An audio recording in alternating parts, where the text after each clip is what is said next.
Welcome to this episode of Real Questions and Real Answers with me, Anastasia Nitri. I'm so glad you're here, and I want to welcome any new subscribers that might be joining us for the first time this week, so welcome. I got a really juicy question. I'm going to keep this anonymous because this was posted in a private group. She said, I started to work with a coach about a month ago. At first, I wanted to say no because of money reasons, but I thought if I did invest in my business, I'd never get it started. I still had my doubts about her, but she quite pressured me on the phone, and I pressured myself too, so I said yes. Since then, my doubts have been strengthened, and don't get me wrong, she's great at what she does, but her style just is not working for me at all. At the end of each call, I feel deflated, lost, and question whether or not I can do this business stuff at all. How can I say it to her nicely when I've signed up for this 6-month program? You know, this is interesting because we talked a lot about this on Experts in the Raw, and I was really feeling into this because I feel how hard this is when you're feeling like your coach is not a good fit. So here's a couple things that I want to tell you to think about that may make some difference in this relationship. So first of all, there was something inside of you when you said yes. There was something inside of you that had you activate that yes, because nobody can pressure you too much into something. At some point, it sort of meets something that you already want. So there was something inside of you that wanted to start up that business. Now, coaches aren't magical people. We don't know every damn thing. We can't read your mind. And contrary to popular belief, we don't always ride around on unicorns and talk to leprechauns all day. So what I'm telling you is this: people are human and styles are different. But if there's something inside of you that you're thinking and you're not saying with your coach, this could be causing a lot of damage.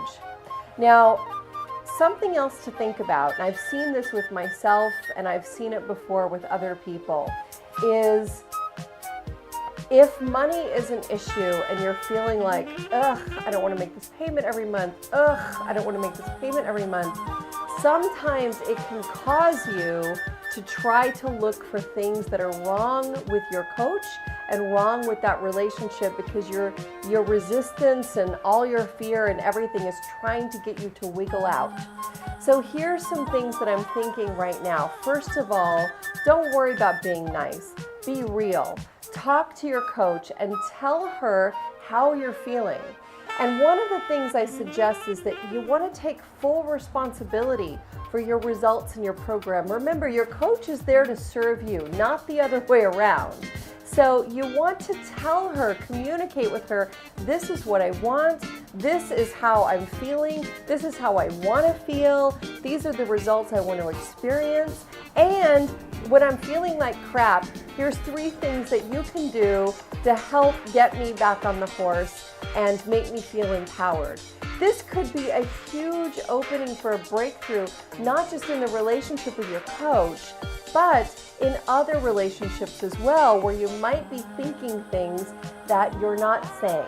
Remember, one of the first keys to feeling more empowered is to step up and claim your voice. Believe me, your coach wants you to do that. So I would send your coach an email and say, I'm feeling a lot of resistance here. I keep trying to find reasons to wiggle out. I'm watching my fear come up and it's affecting how much I'm able to implement. Can we just have a talk and see what we could do from here? This will offer a good opportunity for you and your coach to sit down and figure this out together.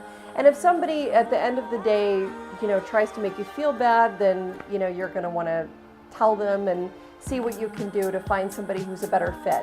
Because if you and your coach are not a good fit, it's not benefiting either one of you. But before you just bow out, I would definitely suggest having that talk. Now, if anybody else is listening to this video, think about that in programs that you're in or in any relationships in your life. and find ways that you can communicate with people before you just give up and run. So I hope you've enjoyed this episode of Real Questions, Real Answers. Comment below and share with us about a sticky situation that you've experienced and what, if you communicated it, what happened, and if you didn't, what happened. I'd love to hear from you. And of course, if you have any questions for upcoming videos, you can ask them below or send me an email and I will answer your question on an episode of Real Questions, Real Answers. So have a good day, everybody. Bye-bye.